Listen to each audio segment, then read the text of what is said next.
Lo que hace la sequía hace que la planta muera antes de tiempo. La planta tiene que cumplir determinados procesos y morir en determinado momento. Si esta muerte es prematura, las enzimas dedicadas a la destrucción o a la metabolización de la clorofila no actúan, no ocurre la destrucción de esta clorofila, entonces el grano, por más que esté seco, lo vamos a ver verde. Ahora bien, cuando vos lo vas a vender, el grano verde tiene un castigo. El castigo es básicamente por características organolépticas, porque ese verde se transfiere al aceite.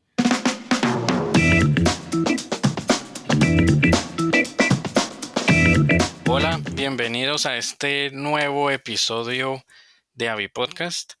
Mi nombre es Juan David Latorre y voy a ser el anfitrión el día de hoy, en el cual vamos a hablar de un tema muy interesante, que es la composición nutricional de la soya cultivada durante condiciones climáticas extremas. Y para este tema tengo el placer de presentarles al doctor Bernardo Iglesias.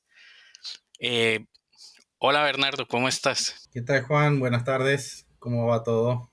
Pues no, agradecerte mucho el haberte tomado el tiempo para estar con nosotros en este episodio. Y así como para empezar, me gustaría saber un poco acerca de tu experiencia académica, de tu experiencia profesional, del rol que estás desempeñando en este momento y en cierta parte cómo estás influenciado por la avicultura. Hace del año 2005 que estoy trabajando en el INTA, empecé como becario, a planta como profesional después de haberme recibido en el doctorado y ahora estoy trabajando básicamente en todo lo que es caracterización de ingredientes, evaluación de aditivos nutricionales y también alternativas a los APC. Esos son los tres ejes que manejamos en INTA Pergamino en lo que es la evaluación, en las evaluaciones que trabajamos.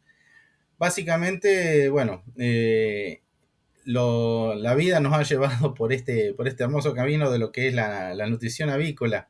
Fue medio de carambola, pero cuando entré me apasionó el tema y el INTA me ha dado la oportunidad de hacer un montón de trabajos, investigación. Hemos trabajado muchísimo, muchísimo en soja, todo el tema de inhibidores de tripsina, todo el tema de desactivado, cómo mejorar las condiciones de desactivado. Y hoy estamos también hablando, bueno, me estoy adelantando un poquito a lo que vamos a charlar, estamos también hablando de soja, pero al revés, ahora viendo qué problemas o qué cuestiones nos pueden traer cuando a la soja tenemos que consumir soja que no se ha producido en las condiciones óptimas. Entonces, eso lleva a grandes castigos al grano de soja desde el punto de vista comercial. Y bueno, básicamente por pedido de la industria, esto es una cuestión directa. La gente, los nutricionistas por lo menos de Argentina, cuando empiezan a ver algún problema, lo primero que hacen es llamar a algún ente y bueno, el INTA Pergamino siempre ha estado presente para tratar de dar respuesta a la industria y hemos empezado a abordar estos temas. Ya los primeros no de toda la vida, pero desde que estoy yo en el 2005 a la fecha, los primeros llamados de alerta que hemos presentado, o se nos han presentado, fueron en el año 2015, perdón, cuando la campaña 2015-2016 con sojas anegadas. Entonces, bueno, ahí tuvimos una primera impresión de lo que ocurría. Después en el año 2018 se volvió, la campaña 2018-19 se volvió a repetir la misma situación acá en la Argentina, anegamiento en la zona núcleo del país. Para los que no son de Argentina, la zona núcleo está conformada en el centro de la Argentina, que incluye las provincias de Buenos Aires, Santa Fe y Córdoba. No quiere decir que sean los únicos lugares donde se produce maíz y soja, pero acá es donde se produce la mayor cantidad de estos granos.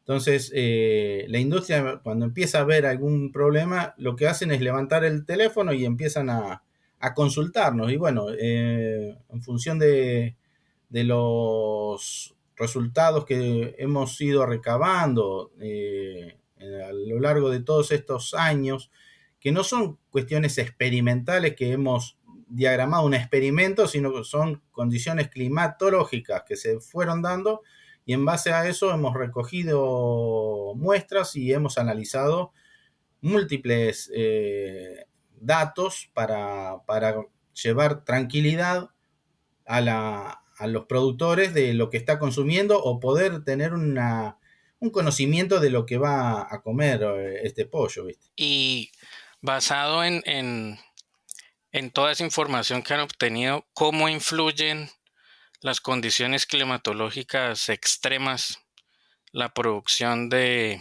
soya, ya sea sequía o inundación? Claro, acá tenemos dos condiciones extremas, básicamente, o podemos tener condiciones de anegamiento, con lo cual se retrasa la cosecha, y esto hace que el grano de soja brote, pase su estado de dormancia y brote en la vaina. Entonces vamos a ver granos brotados. Muchos tienen en la idea de que vamos a ver un grano con la raicilla, como si estuviésemos viéndolo en la tierra, pero esto no es así. El grano que se ve es un grano marchito, sin la raicilla, porque obviamente en el proceso de trasvasamiento o de la misma cosecha, la raicilla se rompe y se pierde. Entonces, el grano no es que vamos a ver un grano con la raicilla brotando del mismo, pese a que sí ocurrió ese proceso en la planta. Y eso es lo que ocurre cuando se retrasa la cosecha por estas cuestiones de anegamiento. Y por otro lado tenemos la sequía, que lo que hace la sequía es básicamente hace que la planta muera antes de tiempo. La planta tiene que cumplir determinados procesos y morir en determinado momento. Si esta muerte es prematura, las enzimas dedicadas a la destrucción o a la metabolización de la clorofila no actúan, no ocurre la destrucción de esta clorofila. Entonces el grano, por más que esté seco, lo vamos a ver verde. Ahora bien, cuando vos lo vas a vender, el grano verde tiene un castigo. El castigo es básicamente por características organolépticas, porque ese verde se transfiere al aceite. Como la principal fuente, o sea, el principal destino de la harina de la soja es producir aceite y harina de soja, esto a nivel comercial es castigado muy fuerte por los compradores de soja cuando aparece grano verde. De hecho, en la última campaña hubo que aumentar los niveles de tolerancia de grano verde, porque obviamente ninguna soja cumplía con las reglamentaciones de los niveles estándares de comercialización, porque había tanto grano verde en el cultivo que llegaban hasta niveles de un 60-70% de grano verde, es sumamente altos.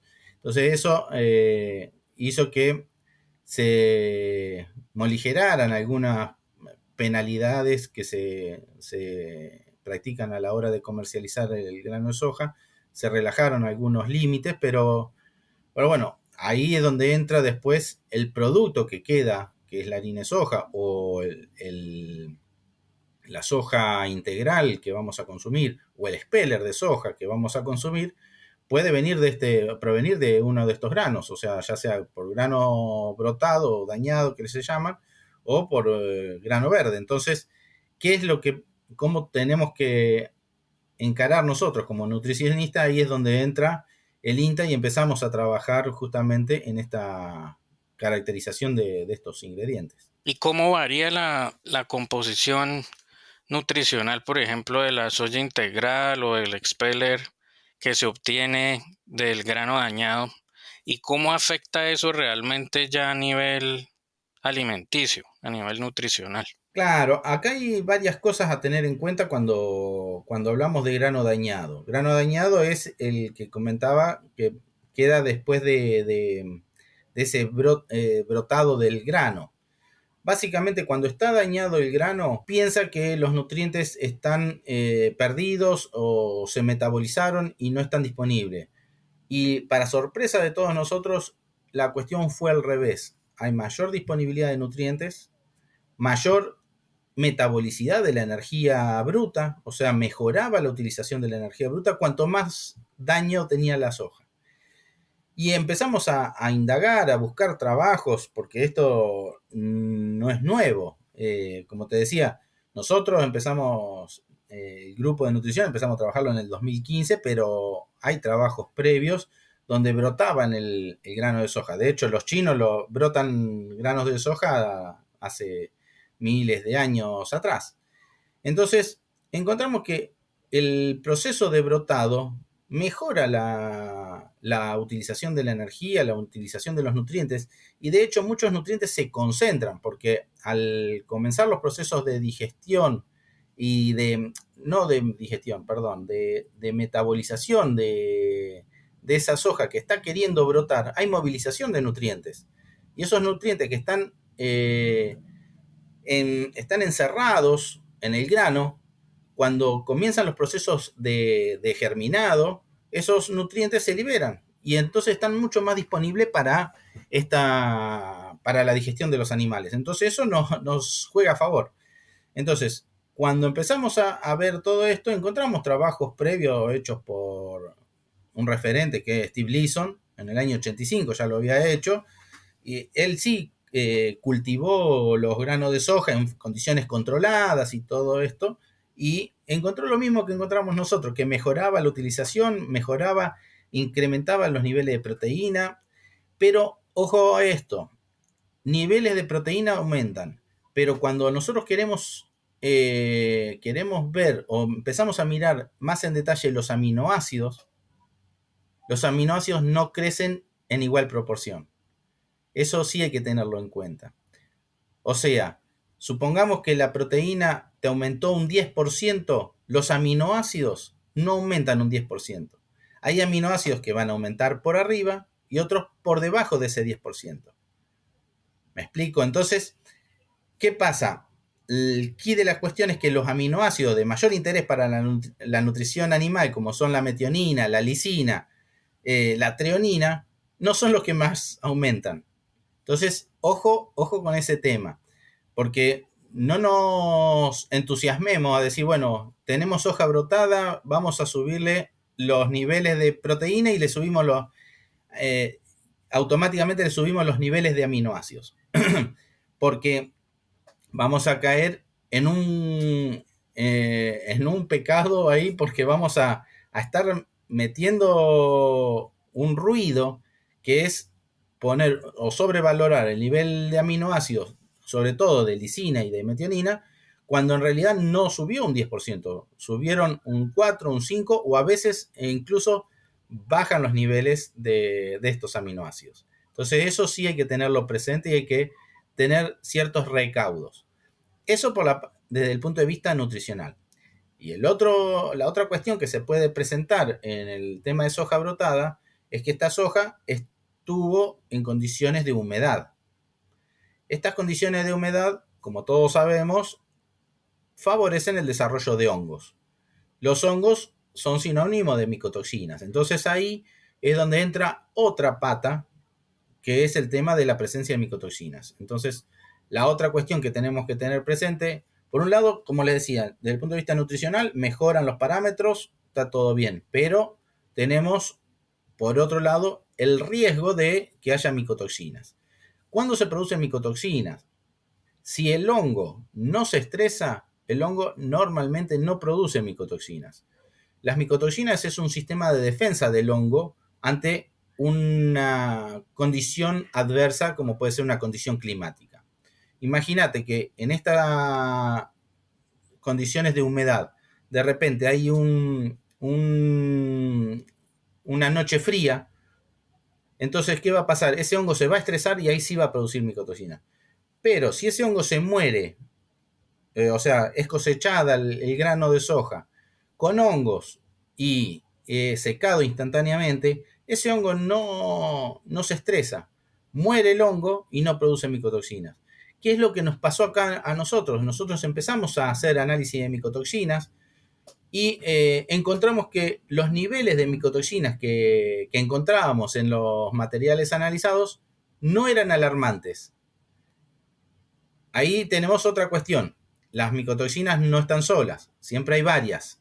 Entonces hay que ver la sinergia que podemos encontrar entre ellas. Pero lo interesante es que como estas hojas habían estado cultivadas en condiciones de anegamiento, no habían sufrido estrés de temperatura ni mucho menos, entonces los hongos no produjeron micotoxina y los niveles de micotoxinas había micotoxinas, pero por debajo de los niveles de tolerancia de las aves. Había cearalenona, había fumonicina, pero todas ellas por debajo de los niveles de tolerancia de los pollos. Ahora bien, desde el punto de vista nutricional, ¿qué haríamos? Porque acá tenemos el problema, bueno, ¿qué hago? ¿Me arriesgo y se lo doy a los pollos? Yo te diría, dárselo sí se puede dar a los pollos, pero hay que dárselo a categorías más grandes, o sea, no darlo a categorías más riesgosas, como puede ser un pollito bebé o una reproductora, o dárselo a un pavo, que son mucho más sensibles a las micotoxinas. Pero se puede dar a un pollo ya en fase de crecimiento o de terminación, sin problemas, incluso dándole la valoración energética que corresponde a esta soja, y se podría emplear tranquilamente, incluso con la ventaja de que nos va a salir más barato, porque obviamente los sistemas de comercialización que se utilizan es por las normas de comercialización estándares que hay en el mercado, y las cuales castigan justamente el grano dañado, la presencia de grano dañado. Y acá lo que hemos encontrado nosotros es que el grano dañado básicamente o es igual o mejor que el grano que no ha sufrido daño. Eso desde el punto de vista nutricional, pero si vamos desde el punto de vista productivo, obviamente la producción por hectárea siempre sí se ha visto afectada sustancialmente. Ok. Eh, y ahorita ya mencionaste en el caso de la importancia o el efecto que tienen los granos verdes de soya en la calidad organoléptica. En el caso de, del efecto que tengan a nivel nutricional, ¿cuál sería el hecho de usar verdes de soya? Bueno, el tema de granos verdes también nos llevó, esto nos apareció cuando en Argentina hubo una serie de sequías, años, ahora, bueno, salimos de la última sequía, fue la campaña 2022-2023, que nos afectó muy fuerte acá, donde los rindes fueron muy afectados, sumamente afectados a niveles de que a punto tal de que ya muchos campos directamente ni se levantaron porque no valía la pena, o sea, salía más caro levantarlos que dejarlo lo que había para cosechar, así que a ese nivel habíamos llegado, pobreza en la producción. Pero bien, desde el punto de vista nutricional, lo que se cosechaba, el grano que se cosechaba era de características, es un grano verde, como te decía, el grano verde es producto de una muerte prematura de la planta, donde la clorofila no se metabolizó. Ahora bien, desde el punto de vista nutricional, ese grano está totalmente viable, no hay mayores inconvenientes.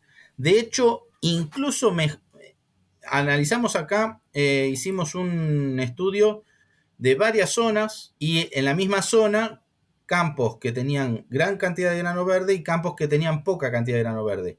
Porque obviamente las zonas dentro de un mismo campo puede ser que la sequía los afecta más o afecta menos. Entonces eso hace que haya campos que son lindantes.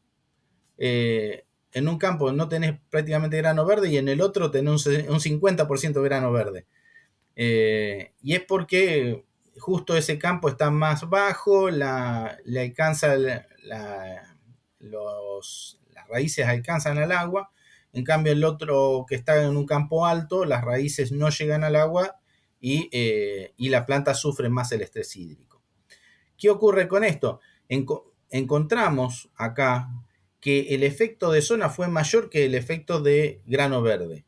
O sea, si encontrabas una variación en cuanto al valor energético, era por la zona, o sea, si eran sojas cultivadas en Pergamino, en Manantiales, en Ortiz Basualdo o en distintos lugares de acá de la zona núcleo de la Argentina, y no tanto debidas a la presencia o no de grano verde.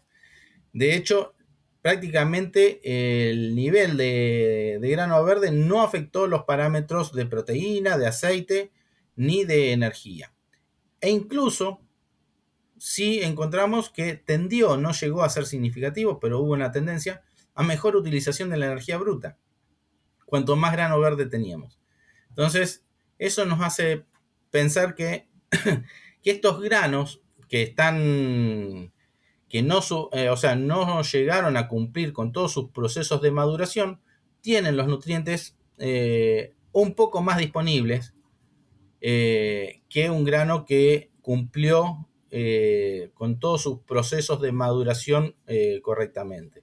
Ok, y por ejemplo, pues ya que se habló de lo que es el grano dañado y el grano verde, ¿cuáles podrían ser como algunas prácticas pensando en la alimentación animal en el caso de tener ya estos granos disponibles? Si tenemos que lidiar con esto, de hecho tuvimos que lidiar, porque si vos te ponías en exquisito, como te comentaba, y decías no acepto grano verde o no acepto grano dañado, directamente no conseguías material. Entonces, muchos tuvieron que agachar la cabeza y decir, aceptamos, fueron como te decía al principio, fueron incrementando los niveles de tolerancia, o sea, cuando normalmente se acepta al 5, bueno, subieron al 10 y después algunos al 20 y bueno, fueron aceptando en función de la necesidad. Cuando más se necesitaba, bueno, iban siendo más permeables al mayor contenido de granos dañados o de granos verdes que había en la soja. Ahora bien, si estamos hablando de granos verdes, o sea, granos provenientes de una sequía, esto no tiene mayores problemas. Lo que te diría es que veamos qué nivel de grasa tiene o de estrato etéreo tiene para ajustar la energía metabolizable y no tocar mucho más que eso. En el caso de soja brotada, ahí sí tenemos que tener un poco más de cuidado, porque desde el punto de vista nutricional no es un gran problema, pero puede tener esta cajita negra que nosotros estamos recibiendo, puede tener micotoxinas. Y estas micotoxinas pueden hacer daño. Entonces, ahí sí creo que es conveniente. Primero, ver si se alteraron los parámetros nutricionales, sí, mirar proteína, estrato etéreo, si podemos hacer energía, genial. Y acuérdense de no tocar, si sube la proteína, no tocar los aminoácidos, no vale la pena tocar los aminoácidos, pues no acompañan los aminoácidos a la proteína. Y sí tener presente el tema del secuestrante de micotoxinas. Tener un secuestrante hoy ya no alcanza con una bentonita o con un secuestrante de aflatoxina. Estos que son secuestrantes polares, ya tendríamos que ir a secuestrantes de tercera o cuarta generación que ya son más desarrollados para atajar otro tipo de micotoxinas que no son las afla, como son las que aparecen acá, como pueden ser la fumonicina o en el caso de cearalenona. Cearalenona no es tan problemático para las aves, pero sí para los cerdos, entonces, bueno, hay que tenerlo presente también. Entonces, ir buscando alguna alternativa, o sea, de secuestrante de micotoxinas, tenerlo ahí como un as en la manga por las dudas ante la eventualidad de que haya micotoxinas, que es altamente probable, o sea, las condiciones climáticas se dieron para que el hongo desarrolle. El tema es si hubo o no hubo estrés de ese hongo y ese hongo produjo las micotoxinas, que estamos a un paso, es una cuestión de, es un paso. Entonces, siempre conviene estar prevenido y o directamente usar un secuestrante de micotoxinas o analizar si hay micotoxina y en función de eso ver de usar o no el secuestrante de micotoxina. Excelente. Nosotros acá en la universidad y en conjunto con una universidad en México se han hecho trabajos usando humatos, derivados de lombricompuestos y también unos derivados de la hoja de alfalfa y se han visto buenos resultados como absorbentes de micotoxinas. Ahorita que Algo me han comentado en cuando hice la presentación esta, bueno, Guillermo Telles me hizo comentarios de la clorofila y algunos efectos de la clorofila. Vamos a tenerlo presente a eso para ahondar en las próximas investigaciones. sí, excelente. Y bueno, ya casi para terminar, me gustaría saber si tienes algún comentario final o una recomendación final para la gente que está en posición de toma de decisiones o también para nutricionistas que estén bajo estas condiciones que tú estás comentando relacionadas a la soya. Uno, que no le tengan miedo. Se puede usar tranquilamente. Hay que tenerle respeto. Respeto. Eh, en el caso, como te decía, soja verde no es tanto el problema. Soja brotada es un poquito más riesgoso por el tema de micotoxinas. Por ende, lo daría a categorías más rústicas, como puede ser un pollo terminador o pollo crecimiento. Básicamente eso. Y no haría muchos toques en la matriz nutricional, salvo que lo amerite el tema de estato etéreo, energía, no tanto proteína. Proteína, ya nadie formula por proteína prácticamente. Creo que en aves nadie formula por proteína. O formulamos por aminoácidos totales o en su defecto por digestible. Va, digestible y en su defecto por totales. O sea, creo que todo formulamos a nivel de aminoácidos digestibles. Entonces, tocar los aminoácidos digestibles de estos materiales, no les diría que no se adelanten, que estén seguros. Se pueden analizar todos estos materiales con NIRS. Hoy la tecnología NIRS está muy bien puesta a punto, sobre todo para aminoácidos. Entonces, eso está interesante para poder analizar rápido una muestra al pie de camión, entonces vos podés decidir incluso si vas a tocar o no las matrices. Entonces, esa es una cuestión interesante para aprovechar, que es el tema del NIRS. El NIRS es un aliado, creo que hoy es un aliado crucial, que toda planta tendría que tener un NIRS. Por más pequeña que sea, creo que se paga solo. No es que hago propaganda, pero hoy un NIRS es rápido, no precisas un personal altamente capacitado o entrenado como para hacer las técnicas de laboratorio de rutina. Esto es mucho más sencillo. Un operario puede trabajarlo muy rápido y obtener resultados bastante interesantes. Y esto dan dentro de lo que son los parámetros aceptados dentro de los NIRS. Entonces, no te cae como un outlier. Entonces, que ese es el gran problema de si te cae como outlier, o sea, los datos que te arrojan no son válidos, pero normalmente dan dentro de los rangos del NIRS y están bastante bien aproximados. Entonces, sí me valdría de unir para tocar o no, o ver si toco o no los aminoácidos de este material, y sí los daría en categorías más rústicas. Como te decía, un crecimiento, un terminador de pollos sería lo aconsejable. Bueno, y ya para terminar llegamos a lo que es la sección de la nominación. Y me gustaría saber si nos podrías decir el nombre de un profesional que pudiera compartir con nosotros su conocimiento para un próximo episodio. ¿A quién ponemos en el paredón? Mirá, yo una persona que le tengo mucho respeto y valoro mucho su conocimiento y creo que es uno de los referentes a nivel de Argentina, es en Coxidias, es Mauricio de Franceschi.